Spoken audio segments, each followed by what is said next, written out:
अब अगर हम सिटी ब्रेन की बात करें या सिटी स्कैन की बात करें, सबसे पहले हम इसकी नॉर्मल चीजें देख लेते हैं कि जब हमने सिटी स्कैन करना है तो उसमें हमने किन चीजों को जहन में रखना है कि आपके पास जब स्कैन हो रहा है आप किस तरह से डिफरेंशिएट करेंगे कि एक डिजीज है एक नॉर्मल। अब डिजीज को नॉर्मल एनाटमी से डिफरेंस करने के लिए हमें पता होना चाहिए कि नॉर्मल एनाटमी की अपीयरेंस किस तरह की होगी।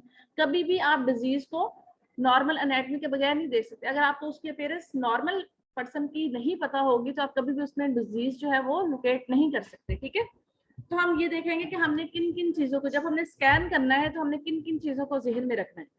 ठीक है, और वो हमें किस तरह की अपीयर होंगी।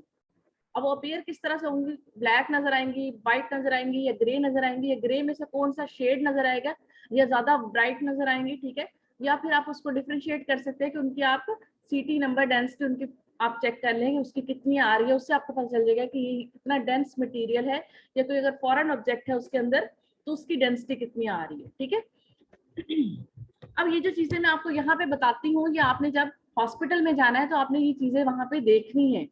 ठीक है,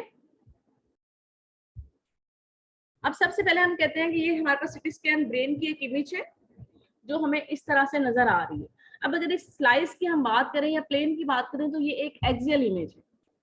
अब ये वाली जो साइड है जो फ्रंट पे ऊपर वाली साइड पे हमें नजर आ रही है, ये इंटीरियर साइड है। ठीक है, इट्स मीन कि ये ब्रेन की फ्रंट वाली साइड है। यहाँ से हमने एक स्लाइस कट किया और उसको हम डिस्प्ले करके हमारे पास एक पिक्चर आ गई। अब ये वाली जो साइड है ये बैक साइड है ब्रेन की, जो कि पोस्टीरियर साइड है। ठीक है, ये भी लेटरल साइड्स आ जाएंगी दोनों। ठीक है, अब इसमें फिर राइट और लेफ्ट हमारे पास होता है। तो ये इस तरह से आपके पास चार ऑप्शंस हैं कि चार उसकी साइड्स हैं, लेफ्ट, राइट, इंटीरियर और पोस्टीरियर। अब अगर हम सिटी स्कैन ब्रेन की बात करें तो हम कहते हैं कंप्यूटर जनरेटेड इमेज है। इसमें क्या होता है, मल्टीपल एक्सरेज होती हैं जो कि पास होती हैं डिफरेंट लेवल से या डिफरेंट टिश्यू से, और उनकी डिफरेंट टाइप की अपीयरेंस होती है। डिपेंड करेगा कि उनका डेंसिटी नंबर कितना है या वो कितने डेंस मटेरियल है। ठीक है, fine X ray beams passes through the subject by absorb to different degrees. ठीक है, बाय डिफरेंट टिश्यूज, और उसके बाद वो क्या होंगी, ट्रांसमिट होंगी, और उनको हम डिटेक्टर से डिटेक्ट करेंगे और उस इंफॉर्मेशन को आगे ट्रांसफर करेंगे तो हमारे पास ये जो इमेज है वो डिस्प्ले होगी।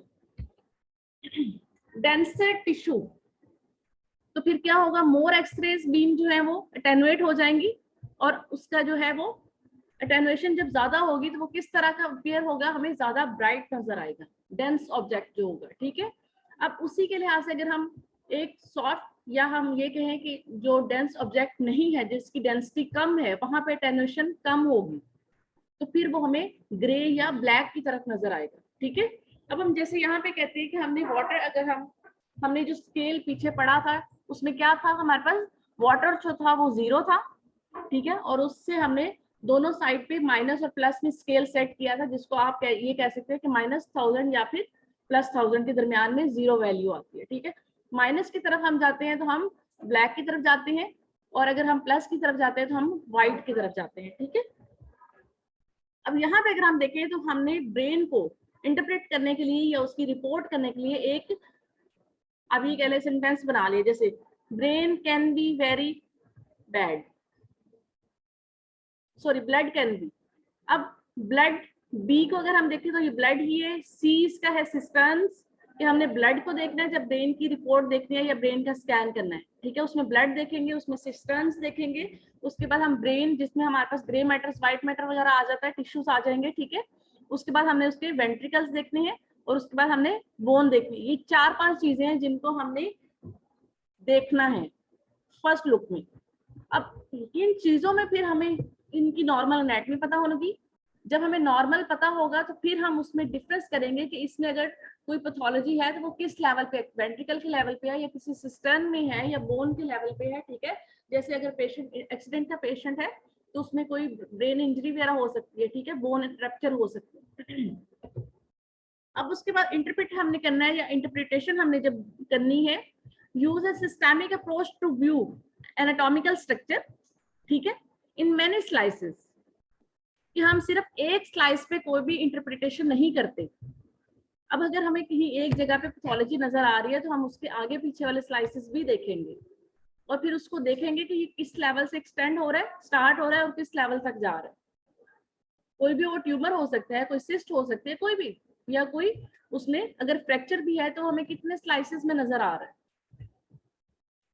उसके बाद ओरिएंटेशन, ओरिएंटेशन में डेफिनेटली आपने क्या करना है, हम मोस्टली जो सिटी स्कैन करते हैं उसमें फीट फर्स्ट नहीं करते, हम हेड फर्स्ट करते हैं, ठीक है। बहुत सारे, अब हेड फर्स्ट और फीट फर्स्ट का ये मतलब है कि जब हमने स्कैन करना है पेशेंट को, हमने पोजिशनिंग टेबल पे लेटाना है, तो जो चीज पहले एंटर हो रही है उसको हम कहते हैं कि फीट फर्स्ट है या हेड फर्स्ट है। ब्रेन स्कैन में हम मोस्टली क्या करते हैं, हेड फर्स्ट करेंगे कि हमने सिर्फ पेशेंट को उतना ही हिस्सा अंदर लेके जाएंगे, बाकी जो वो पेशेंट बाहर होगा। अब इसी तरह से अगर हम लो लिम्ब की बात करें या फीट की बात करें, अगर हमें उसका स्कैन करना है तो फिर हम फीट फर्स्ट कर लेंगे, ठीक है। तो हेड के लिए हम ओरिएंटेशन में हमेशा हेड फर्स्ट करेंगे, ठीक है। लेकिन ये भी डिपेंड हो सकता है कि आपने जिस मशीन पे काम कर रहे हैं उन्होंने किस तरह का प्रोटोकॉल बनाया, तो वहां पे मे बी वो फीट फर्स्ट कर रहे हैं, ज्यादातर हम उसको हेड फर्स्ट करते हैं, ठीक है। अब अगर हम यहाँ पे देखें द स्लाइस रिगार्डिंग, अब हमने क्या किया, फीट फर्स्ट अगर है पेशेंट का तो फिर लेफ्ट साइड, अब अगर आप मिरर देखें तो अगर हम अपना, आप किस तरह से उसकी प्रेजेंटेशन देख सकते हैं, ओरिएंटेशन देख सकते हैं कि हमें जो राइट साइड होती है वो लेफ्ट नजर आ रही होती है और लेफ्ट साइड जो होती है वो राइट नजर आती है, ऐसा होता है। तो आप ये कह सकते हैं कि अगर आप अपना राइट कान पकड़ेंगे तो आपको लगेगा पिक्चर में या इमेज में आपने अपना लेफ्ट पकड़ा हुआ है।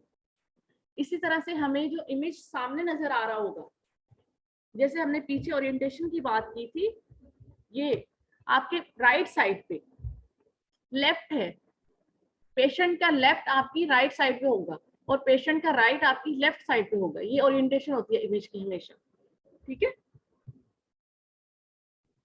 उसके बाद कंट्रास्ट वर्सेस नॉन कंट्रास्ट। अब हम कंट्रास्ट पेशेंट को कब लगाते हैं, जब हमने कोई पैथोलॉजी देखनी होती है, ठीक है, हमने कोई डिफरेंशिएशन देखनी है कि नॉर्मल एनाटॉमी से ये जो स्ट्रक्चर पड़ा हुआ है ये एबनॉर्मल है, तो उसकी बाउंड्रीज को डिफरेंशिएट करने के लिए या ये देखने के लिए कि ये जो नॉर्मेलिटी पड़ी हुई है, ये जो डिजीज पड़ी हुई है वो किस तरह की है, तब हम वहां पे कंट्रास्ट मटेरियल जो है वो पेशेंट को इंजेक्ट करेंगे। हर पेशेंट को हम नहीं करते, और कभी भी हम पेशेंट को कंट्रास्ट मटेरियल प्लेन स्कैन से पहले नहीं देते।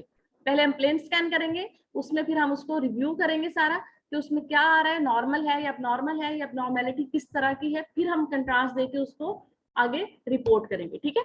सबसे पहले हमने विदाउट कंट्रास्ट सारी चीजों को देखना है, ठीक है। सारी चीजों में आपके पास, जैसे मैंने कहा, आपने ब्लड भी देखना है, उसके सिस्टम्स देखना है, उसके वेंट्रिकल्स देखनी है, ब्रेन मैटर में आपके पास ग्रे मैटर व्हाइट मैटर आ जाता है, बोन, ये सारी चीजें आपने विदाउट कंट्रास्ट देखनी है। उसके बाद आपने पेशेंट को कंट्रास्ट देना है। IV contrast does not cross the normal blood brain barrier and is used if there is a suspicion of tumor या फिर infection या कोई abscess है, ठीक है, या फिर कोई vascular abnormality है, ये है हमारे पास सस्पिशन, अभी हमें कंफर्म नहीं हुआ, तब हम पेशेंट को कंट्रास्ट देंगे, ठीक है। तो फिर जब कंट्रास्ट हमने दिए तब ये चीजें कंफर्म होंगी कि पेशेंट को पहले से ट्यूमर है या इन्फेक्शन है या फिर कोई वास्कुलर एब्नॉर्मेलिटी है, ठीक है। वास्कुलर एब्नॉर्मेलिटी में कोई आपके पास स्टेनोसिस हो सकती है जैसे, या कहीं पे ऑब्स्ट्रक्शन हो सकती है, कोई वेसल जो है वो क्लॉट हुई हुई है, ठीक है, या बंद हुई हुई है, तो हम वहां पे फिर ये चीजें जो है वो कंफर्म करेंगे। जैसे हमारे पास यहाँ पे AVM या फिर एनोरिज्म वगैरह, ये वास्कुलर एब्नॉर्मेलिटीज है। अब उसके बाद blood, look for the presence of blood, ठीक है, कि कहीं पे ब्लड अगर, अब ये कैसे कलेक्शन ऑफ ब्लड हुई हुई है, पहली बात तो ये हम देखेंगे कि ये जो कलेक्शन ऑफ ब्लड है वो किस तरह की है, पेरेस किस तरह की हुई हुई। अब ये कलेक्शन ऑफ ब्लड क्यों है, यहाँ पे कोई, ये भी हो सकता है कि कोई बोन रप्चर हुई है और उसने साथ वाली वेसल को रप्चर कर दिया, ठीक है, तो वो एब्नॉर्मेलिटी होगी। अब एक होता है कि बिल्कुल अभी वहां पे कलेक्शन हुई है, एक होता है कि कुछ टाइम पहले हुई है या 7 दिन पहले या 15 दिन पहले, तो उसके पेरेंट्स जो है वो सिटी पे डिफरेंट होगी, और वहां से हम देखेंगे ये कितना पुराना क्लॉट है, किस तरह से कि हम कहते हैं कि हमने क्लू लेने हैं ओरिजिन ऑफ द हेमरेज, कि ये जो हेमरेज हुआ है ये कहाँ से हुआ है, किस वेसल की वजह से हुआ है, ठीक है। फिर हमने उसकी ड्यूरेशन देखनी है, कितने टाइम से है ये हेमरेज, फिर काज हमने देखनी है, ठीक है, फिर हमने उसकी पोजीशन देखनी है और स्प्रेड देखना है कि किस जगह पे है और उसका स्प्रेड के किस लेवल से किस लेवल तक ये स्टार्ट हुआ और किस लेवल पे जाके ये एंड हो रहा है, मींस कि उसका एनवायरनमेंट हम देखेंगे कि उसने कितने एरिया को इफेक्ट किया हो, ठीक है। अब हम कहते हैं एक्यूट हेमरेज है, तो उसने क्या किया, absorb X rays and appear hyperdense, means के व्हाइट नजर आ रहा है सीटी स्कैन पे।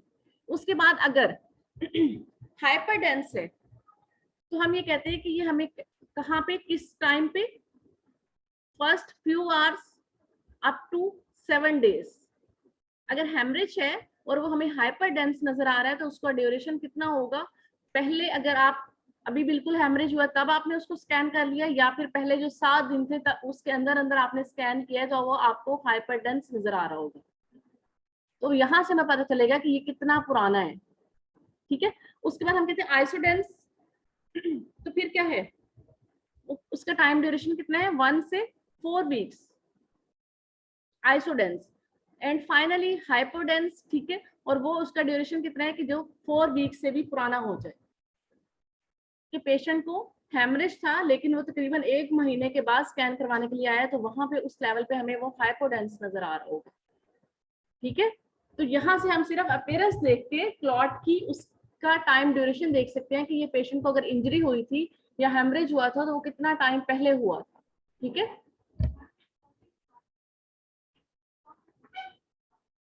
बेटा वो तो डिपेंड करेगा ना कि इंजरी किस टाइप की है। और आप अगर फॉर एग्जांपल आपको कट लग जाता है तो क्या होता है, एक टाइम के बाद वो रुक जाता है, क्लॉट हो जाती है वहां पे, ऐसे ही होता है ना। ये तो नहीं होता कि रैपिडली हो जा। हाँ, अगर कोई ऐसी वेसल हो या आप ये कह लें कि कोई वेसल रप्चर हो गई है, मेजर वेसल। अब ब्रेन की जो वेसल्स है वो तो जो अंदर उसके टिश्यूज के अंदर है वो तो बारीक बारीक है। ठीक है, अब अगर हम नेक की वेसल्स का ले लें, जैसे कैरोटिड है, खुदा ना हंसता अगर वो रप्चर होगी तो डेफिनेटली वहां पे तो क्लॉट नहीं होगा, वो तो नहीं रुकेगी। वो डिपेंड कर रहा होता है कि किस जगह पे किस लेवल पे इंजरी हुई है। उसके बाद हमारे पास एक्स्ट्रा सेरिब्रल। अब हेमरेज जो है वो हमने पोजीशन वाइज किस तरह से देखना है। एक्स्ट्रा सेरिब्रल हो सकता है, एक्स्ट्रा ड्यूरल हो सकता है, सब ड्यूरल हो सकता है। अब ये ड्यूरामेट्रिक, अब ये जो एनाटमी है ये आपको पहले से पता होनी चाहिए क्योंकि हम पढ़ चुके हैं। ठीक है, जब हमें एनाटमी पता होगी तो फिर हम ये पैथोलॉजी देखेंगे कि ये किस लेवल पे, किस पोजीशन पे। एक्स्ट्रा सेरिब्रल हेमरेज है, ठीक है, occurring in the skull but outside the brain.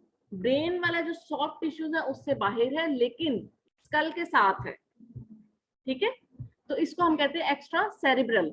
अब एक्स्ट्रा ड्यूरल हेमरेज, इसके अपीयरेंस मोस्टली बायकन्वेक्स होती है। ठीक है, does not cross suture line.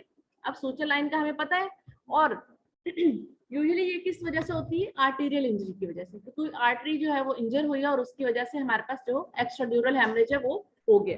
ठीक है, और इसकी पोजीशन कहाँ पे है, does not cross suture line.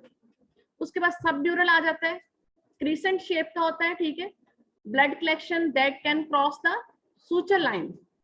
तो दोनों में डिफरेंस कि ये क्रॉस नहीं करेगा, ये क्रॉस कर सकता है, इसकी बायकन्वेक्स है और ये क्रीसेंट शेप है। ठीक है, अब ये वाला जो है वो ये हमारे पास था आर्टीरियल इंजरी की वजह से, ये मोस्टली जो होता है वो वीनस इंजरी की वजह से होता है। ठीक है, अब उसके बाद हमारे पास आता है सब subarachnoid haemorrhage, haemorrhage into the CSF.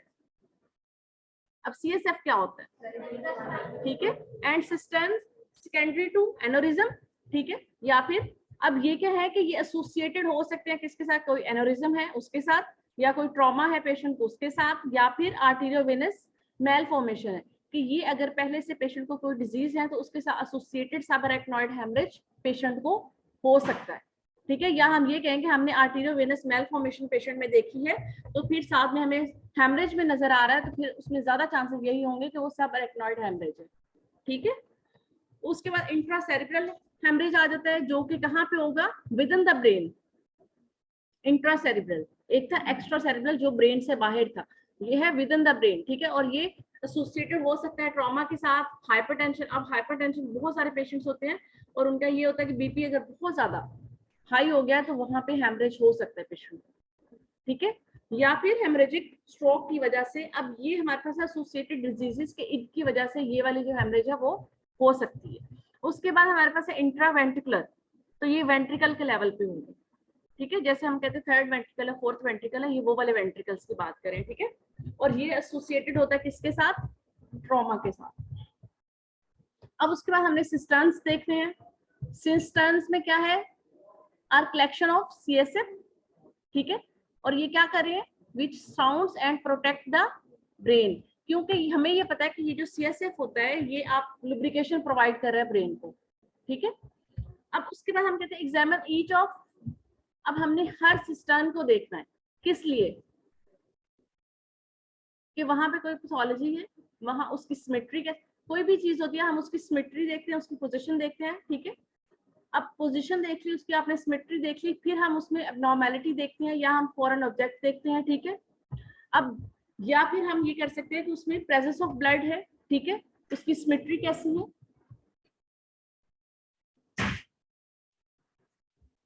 अच्छा, उसके बाद हम टर्न्स हैं, इनके डिफरेंट नेम्स हैं, अब डिफरेंट नेम्स हैं उनकी डिफरेंट पोजीशन की वजह से होगा, ठीक है। अब हमारे पास है मिजन कैप्लेक्स सिस्टम, अगर हम इसकी बात करें तो इसने क्या किया है, सराउंड किया हुआ है मिड ब्रेन को। अब मिड ब्रेन हमें पता है कि कौन सा होता है। उसके बाद सुप्रासेलर है, तो ये अराउंड द सर्कल ऑफ विलियस है, अब ये भी हमें पता है कि सर्कल ऑफ विलियस कहाँ पे है। उसके बाद अब ये सिस्टम्स हैं, क्योंकि इन्होंने ब्रेन को सराउंड किया हुआ है तो ब्रेन के डिफरेंट पोर्शंस को सराउंड किया होगा, तो इसलिए इनकी डिफरेंट पोजीशन होगी। कॉर्डिजेमिनल है, तो ये कहाँ पे है, located at the top of the mid brain, किसने मिड ब्रेन को, और ये मिड ब्रेन से ऊपर। उसके बाद सेल्वियन सिस्टम है, तो ये कहाँ पे है, टेम्पोरल एंड फ्रंटल लोब्स में।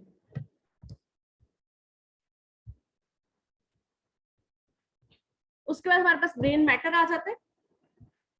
ब्रेन मैटर में हमें पता है सल्कस और गायरार पैटर्न्स होते हैं, ठीक है, जैसे हम कहते हैं ग्रे मैटर है या व्हाइट मैटर है, तो उनकी अपीयरेंस जो है वो डिफरेंट होती है, और वो हमें सीटी हो या एमआरआई हो या आप एक्सरे कर रहे हैं या कुछ भी आप कर रहे हैं या एनजीओ कर रहे हैं, तो उसकी अपीयरेंस जो हमें डिफरेंट ही मिलेगी। हमने क्या करना है, कंपेयर करना है सल्कस पैटर्न का गायराई पैटर्न से, ठीक है। अब इसमें हमने क्या देखना है, उसका रिलेटिव वॉल्यूम देखेंगे, उसकी अपीयरेंस देखेंगे, उसमें हमने अगर कंट्रास्ट दिया तो उसकी एनहेंसमेंट देखेंगे, ठीक है। फिर अगर वहां पे कोई पैथोलॉजी है तो फिर हम उसका रिलेशन देखेंगे साथ में अपने सराउंडिंग जो टिश्यूज आ रहे हैं उसके साथ, ठीक है। फिर हमने क्या करना है, ब्रेन की जो लेफ्ट साइड है और राइट साइड है उन दोनों को आपस में कंपेयर करना है कि एक साइड हमें इस तरह की नजर आ रही है, इसमें ये चीज नजर आ रही है, तो हमें राइट में भी डेफिनेटली वही चीज नजर आएगी। अगर वो नहीं नजर आ रही तो इट्स मीन कि वो आपस में डिफरेंट है, ठीक है। जब डिफरेंस होगा तो वहां पे कोई पैथोलॉजी हो सकती है, वहां पे कोई एविडेंस हो सकती है, ठीक है। अब उसके बाद हमने क्या करना है, ब्रेन की सिमेट्री देखनी है, जो उसकी मिड लाइन है वो बिल्कुल दरमियान में है, दोनों जो पोर्शंस है राइट और लेफ्ट जो है वो इक्वल हैं, ठीक है। तो हम यहाँ पे राइट और लेफ्ट साइड को देखेंगे और ब्रेन की सिमेट्री देखेंगे कि सिमेट्री है या एसिमेट्री है, किस तरह का उसकी प्रेजेंटेशन आ रही है, ठीक है। अब जब हमें ये सिमेट्री पता चल जाएगी तो फिर हम मिड लाइन शिफ्ट को देख सकते हैं कि अगर फॉर एग्जांपल पेशेंट को कोई ऐसी डिजीज है कि जो उसकी दरमियान वाली बिल्कुल लाइन है, ठीक है, वो एक साइड पे शिफ्ट हुई है, तो उसमें फिर हमें क्या होगा, वो साइड हमें छोटी नजर आ रही होगी, उसकी जो दूसरी ऑपोजिट साइड होगी वो हमें बड़ी नजर आएगी। तो फिर हम उसको कह सकते हैं कि इसकी लेफ्ट साइड शिफ्ट है या राइट साइड, कि वो राइट की तरफ है तो वो राइट साइड पे शिफ्ट होगा, अगर लेफ्ट की तरफ है तो मिड लाइन जो है वो लेफ्ट शिफ्ट होगी, ठीक है। उसके बाद हमने ग्रे मैटर या व्हाइट मैटर है उसकी अपीयरेंस देखनी है, ठीक है। उसमें कोई एम्बोलाई हो सकता है, कोई भी ट्यूमर हो सकता है, कुछ भी हो सकता है। फिर हम कहते हैं पेशेंट विद सीवीए में हैव अ नॉर्मल सीटी हेड स्कैन ऑन प्रेजेंटेशन, कि सीवीए का पेशेंट था लेकिन उसका सीटी स्कैन जब हमने किया वो हमें नॉर्मल आ रहा है जब हमने प्रेजेंटेशन देखी है। ये पेशेंट आपके पास आया, ठीक है, बेशक वो सीवीए का था लेकिन जब आपने स्कैन करके देखा है तो उसके इमेजेस नॉर्मल है। कब, जब अभी उसको 6 to 12 आवर्स हुए, ठीक है। तो फिर उसके बाद हमें कैसा नजर आ सकता है, हाइपोटेनुएशन आफ्टर 24 आवर्स, और मैक्सिमल ओडीमा हमें कब नजर आएगा, 3 to 5 डेज पे। अगर आपको सस्पिशन है कि पेशेंट का जो नॉर्मल सीटी स्कैन आया है वो नॉर्मल नहीं है, इसमें कोई ना कोई पैथोलॉजी आ सकती है, सीवीए के साथ पेशेंट आया है, तो फिर आप उसको 3 से 4 दिन के बाद बुला सकते हैं। तब आपको वो जो डिजीज उस टाइम पे प्रेजेंटेशन उसकी नॉर्मल आ रही थी वो तब नजर आएगी, ठीक है। क्या होता है सीवीए,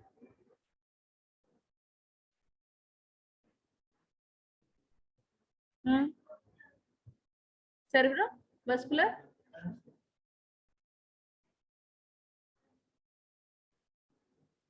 बेटा ये जो मेडिकल टर्मिनोलॉजीज होती है ना,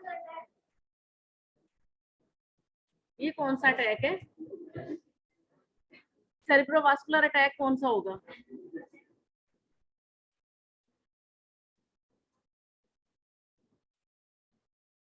किसी को भी नहीं समझ आ रही।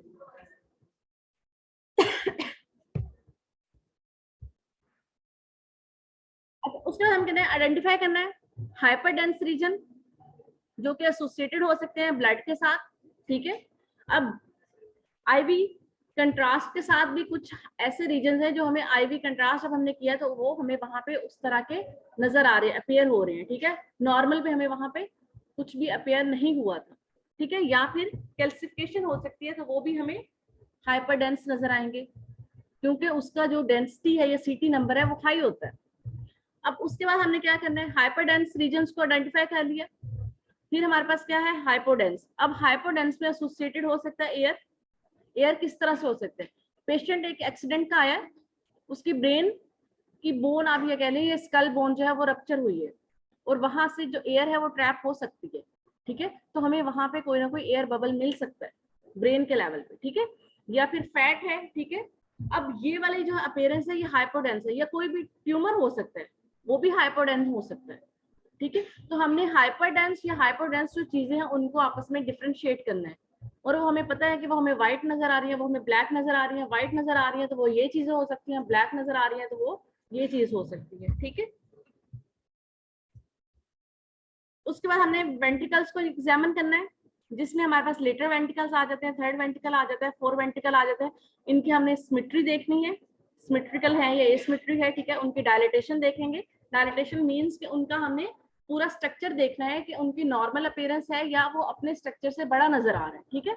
अब डायलेटेशन कहाँ पे हो सकती है, हाइड्रोसेफलस अगर है पेशेंट को तो वहां पे वेंट्रिकल्स जो है वो डायलेट हो जाते हैं, ठीक है। या फिर कोई हेमरेज वगैरह है तो उसको हमने देखना। अब वेंट्रिकल्स देखने के लिए हमें ये पता होना चाहिए कि वेंट्रिकल्स किस लेवल पे कौन सा वेंट्रिकल हमें नजर आ रहा है। अब वेंट्रिकल्स में कैल्सिफिकेशन भी हो सकती है और वो नॉर्मल भी होती है, ठीक है। अब हमें वहां पे हाइपर डेंस ऑब्जेक्ट नजर आ रहा है, वाइड नजर आ रहा है, तो हम उसकी डेंसिटी चेक कर लेंगे कि इसकी जो डेंसिटी है वो कैल्सिफिकेशन से मिलती जुलती है, ठीक है। उसके बाद बोन्स को हमने देखना है। Cortical bone has the highest density on the CT scan, जिसकी डेंसिटी कितनी आ रही है, ये बोन स्कल बोन्स की बात हो रही है, ठीक है। जिसकी डेंसिटी कितनी आ रही है, 300 से 1000 तक, ठीक है। अब हमने बोन्स को देखने के लिए हमने बोन विंडो बनानी होती है जिसमें फिर हमने सारी उसकी left side, right side, interior side, posterior, हमने सारी उसकी बोन्स देखनी है, ठीक है। अब अगर आपको कोई बोन में फ्रैक्चर नजर आ रहा है या कोई डिफॉर्मिटी नजर आ रही है, कुछ भी नजर आ रहा है तो आप उसका 3D बना के भी देख सकते हैं, ठीक है। और आप उसको हर साइड से व्यू कर सकते हैं, उसको रोटेट करके भी आप देख सकते हैं, ठीक है। इसमें आपने क्या करना है, एविडेंस ऑफ फ्रैक्चर्स है या फिर कोई ट्यूमर है तो आप उसको बोनी विंडोज पे देखेंगे, ठीक है। उसके बाद स्कल बोन्स और सूचर्स की अगर हम बात करें तो स्कल बोन्स में हमारे पास बोन्स कौन कौन सी आती है, फ्रंटल है, प्राइटल है, ऑक्सीपिटल है, एथमॉइड है, स्फिनॉइड है या टेम्पोरल बोन है, ठीक है। हमने सबको सेपरेटली और ग्रेजुअली देखना है, ये नहीं कि एक ही दफा में सारी देख ली, आपने हर बोन को अलग अलग से असेस करना है। जब आप स्टार्ट लेते हैं किसी भी चीज का आपको थोड़ा ज्यादा टाइम लगता है, लेकिन जब आप यूज टू हो जाते हैं, जैसे आप कहते हैं कि हम नई गाड़ी चलाना सीखते हैं फॉर एग्जाम्पल, तो जब आप पहली दफा चलाते हैं आपको टाइम ज्यादा लगता है, ठीक है। फिर लेकिन जैसे ही आप एक स्मूथ रिदम में चले जाते हैं, आप 1-2 महीने, 4 महीने, 6 महीने आप चलाते हैं तो फिर आपको चीजें याद करने की जरूरत नहीं पड़ती। ऐसे ही है, तब हमें याद भी नहीं होता और हम उसको खुद से ही, आपके जो हाथ है या पाँव है वो खुद ही वो काम कर रहे होते हैं और हमारे जहन में भी नहीं होता कि हम इस टाइम पे क्या कर रहे होते हैं। वो एक, अब ये वाली जो चीजें कि हमने ये स्टेप करना है, ये करना है, अभी ये हमें मुश्किल लग रहा है, लेकिन जब हम इसको करना शुरू करेंगे, पहले आपको 10 मिनट लग रहे हैं तो मे बी आप अगले 1 साल के बाद आप उसको 1 मिनट में कर रहे हो, क्योंकि तब आपको पता है कि मैंने ये देखी, यहाँ पे ये हो सकता है, ये हो सकता है, उसके बाद आपको क्लियर होगा। पहली दफा में जब आपने करना है या दूसरी दफा में आपने करना है, आपने पहले तो चीजों को रिवाइज करना है कि मैंने देखनी कौन सी है, फिर ये चीज कहाँ पे होगी, वो किस तरह की पेयर होगी, तो हम उसको मेमोराइज कर रहे होते हैं साथ साथ। बाद में जब आपकी प्रैक्टिस हो जाती है तो वो चीजें आपकी मेमोरी में ऐड होती है और आपको याद करने की जरूरत पड़ती है, ठीक है।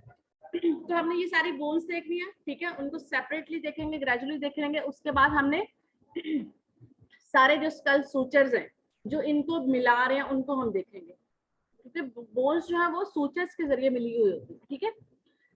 उसके बाद हमने क्या करना है, skull has inner and outer tables of cortical bone, ठीक है।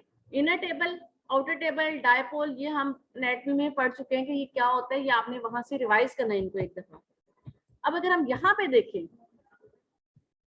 तो ये आपको सीटी पे इस तरह से ये आपको बोन नजर आ रही है, ये दरमियान में सूचर है, ठीक है।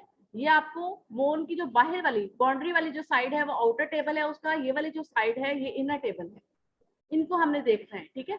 ये आपके पास ब्रेन आ रहा है, ठीक है। और ये बोन विंडो है, क्योंकि हमें ब्रेन टिश्यूज यहाँ पे नजर नहीं आ रहे, सिर्फ बोन हमें अपियर हो रही है, और ब्रेन टिश्यू जब हम देखेंगे तो हमें बोन इस तरह से अपियर नहीं होगी, ठीक है। उसमें फिर हमें इस तरह से लाइंस नजर नहीं आएंगी, ये आउटर टेबल और इनर टेबल हमें वहां पे इस तरह से क्लैरिफाई नहीं होंगे। ये आपके पास स्कैल्प है, ये आपके पास क्या है, डायपोल है। बेटा अभी तो इनकी चल रही है 12 बजे। उसके बाद सूचर्स में अगर हम देखें तो हमारे पास मेन जो सूचर्स हैं, the main sutures of the skull. अब आपने जब सूचर्स देखे हैं तो उसको कॉर्नल व्यू में भी देखेंगे, सेस्ट्रल में भी देखेंगे, ठीक है। अब व्यू जो है ये प्लेन्स है ब्रेन की, या आपने बोन्स की अगर हम बात करें तो हम कहते हैं उसको हम एक्सियल में भी देखेंगे, उसको हम सेस्ट्रल में भी देखेंगे, उसको हम कॉर्नल व्यू, तीनों में देख सकते हैं, ठीक है। अब मेन सूचर जो स्कल के आ रहे हैं हमारे पास कॉर्नल, सेस्ट्रल, लैम्बॉइड, और अब ये सूचर्स के नेम है कि वो किस जगह पे प्रेजेंट है उसके लिहाज से उसके अपीयरेंस है। अब अगर हम कॉर्नल सूचर की बात करें तो ये क्या करता है, यूनाइट करते हैं किसको, फ्रंटल बोन को किसके साथ, प्राइटल बोन के साथ, ठीक है। इसी तरह से सेस्ट्रल सूचर है तो ये क्या करता है, दो प्राइटल बोन्स को मिलाता है, ठीक है, मिड लाइन में उन दोनों को मिला रहा होता है। अब लैम्बॉइड है तो ये आपके पास डिफरेंट बोन्स हैं और उनके दरमियान में डिफरेंट सूचर्स हैं, तो यहाँ पे हम यहाँ पे अगर आप देखो तो नंबर 1 पे आपके पास कौन सी आ रही है, फ्रंटल बोन, ठीक है। अब उसके बाद हमारे पास नंबर 2 पे कौन सी आ रही है, प्राइटल बोन, ठीक है। इनके दरमियान में आपके पास कॉर्नल सूचर आ रहे हैं, ठीक है। फिर आप नंबर 3 पे आपके पास ये वाली जो बैक साइड पे आ रही है ये ऑक्सीपिटल बोन है, तो ये किसके दरमियान में आ रही है, प्राइटल और ऑक्सीपिटल बोन, तो यहाँ पे ये लैम्बॉइड सूचर आ रहा है, ठीक है। अब हम हमारे पास एक पॉइंट है जहां पे 4 सूचर्स मिल रहे हैं, the frontal, parietal, temporal, sphenoid bones जो है वो यूनाइट कर रही है, ठीक है, एक पॉइंट पे। जैसे आपने यहाँ पे देखा है कि ये सारी जो है वो एक जगह पे मिल रही है, ठीक है। तो इस पॉइंट को हम पेट्रियन कहते हैं, ठीक है। अब इसकी क्लिनिकल सिग्निफिकेंस क्या होती है, अगर इस एरिया का फ्रैक्चर होगा तो फिर क्या होगा,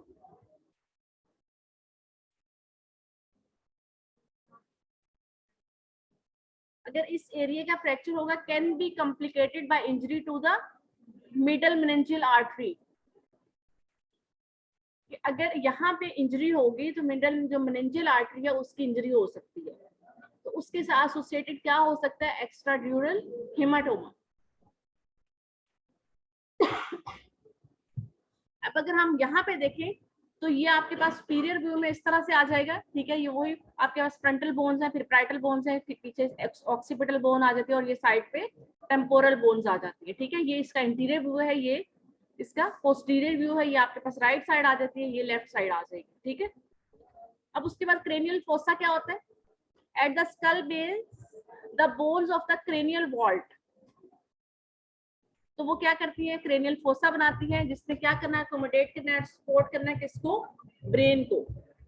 अब अगर हम यहाँ पे देखें तो ये हमारे पास क्रेनियल फोसा आ रहा है, ठीक है, जो कि बोन विंडो में है, क्योंकि हमें यहाँ पे बोन क्लियर नजर आ रही है बिल्कुल। ये आपके पास इंटीरियर क्रेनियल है, ये मिडल क्रेनियल है, ये पोस्टीरियर है, ठीक है। अब ये मिडल में आपके पास राइट और लेफ्ट दोनों आता है। ये आपके पास क्या है, पीएफ क्या है, पिट्यूटरी फोसा, ठीक है, जिसमें पिट्यूटरी ग्लैंड होता है। उसके बाद एंटीरियर क्रेनियल,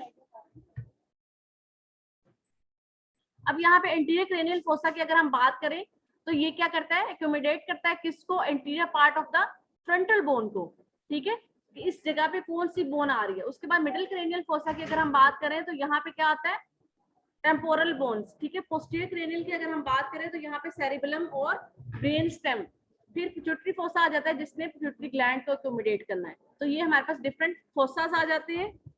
उसके बाद हमारे पास जो आता है वो साइनसिस है। The skull contains ear, अब ये जहां पे एयर प्रेजेंट है उस कैविटी को हम साइनसिस कहते हैं, ठीक है। वहां पे एयर है तो उसको हम एयर साइनसिस भी कह सकते हैं, ठीक है। अब वहां पे कोई एब्नॉर्मेलिटी है या कोई एब्नॉर्मल फीलिंग है तो एयर जो है वो वहां से एब्सेंट होगी, या उसकी बाउंड्रीज जो है वो थिक हो सकती है और एयर का जो पोर्शन है वो कम हो सकता है, और वो हमें किस तरह से अपेयर होगी। यहाँ पे अगर हम देखें तो ये हमारे पास अब साइनसिस में कौन कौन सी है, एथमॉइड साइनसिस है जिसमें एयर सेल्स है, ठीक है, ये स्फिनॉइड साइनस है और ये मेस्टॉइड एयर सेल्स है। अगर यहाँ पे कोई प्रॉब्लम है तो उसकी वजह से भी पेशेंट को हेड, आप ये कह लें हेडेक हो सकता है, या उसके अगर मेस्टॉइड जो सेल्स हैं एयर सेल्स हैं अगर इनमें कोई प्रॉब्लम है तो पेशेंट को ईयर्स में प्रॉब्लम हो सकती है, उसको ये लगता है कि मेरे कान बिल्कुल बंद हैं या मेरे कानों में थोड़ा वो दर्द हो रहा है, या उसको ये लगता है कि पस भी, ये भी हो सकता है कि पेशेंट को जो है वो पस ट्रेन हो रही है थोड़ी बहुत, ठीक है, या उसके साथ एसोसिएटेड उसको हेडेक भी हो सकता है, ठीक है। अब ये आपके पास राइट साइड है, ये लेफ्ट साइड है, ये आपके पास एथमॉइड साइनस, ठीक है, स्फिनॉइड साइनस, और ये आपके पास मेस्टॉइड एयर सेल्स आ जाते हैं, ये आपके पास एयर प्रेजेंट है इनमें। अब यहाँ पे अगर हम देखें तो ये हमारे पास फ्रंटल साइनस है, ठीक है। अब ये हमें कहाँ पे नजर आ रही है, जब हमने एंटीरियर साइड की ब्रेन की देखनी है, ठीक है। अब उसके बाद sphenoid sinus can be single और सेप्टेटेड।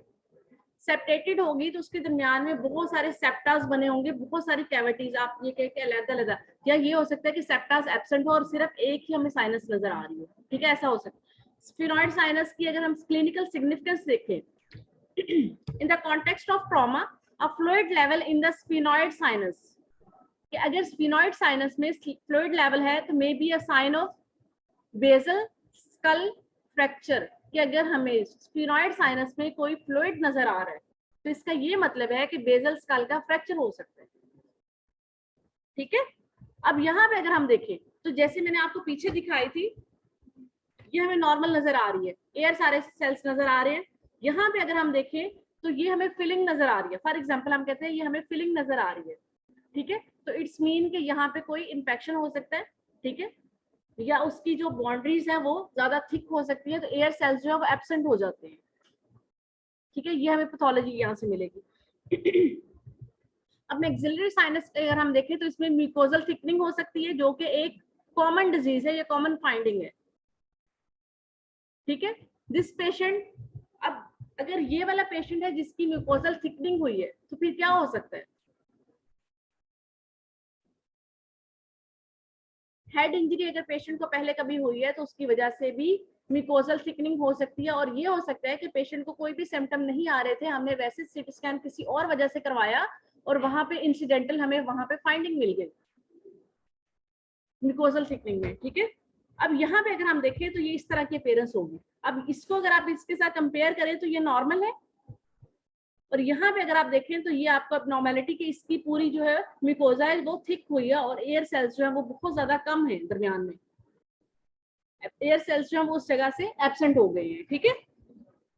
तो यहाँ पे हमारा जो सीटी स्कैन का ब्रेन का लेक्चर है वो खत्म हो जाता है। अब यहाँ पे अगर आपने कुछ पूछना है तो उसको पूछ सकते हैं, अदरवाइज हम इसको स्टॉप कर लेते हैं।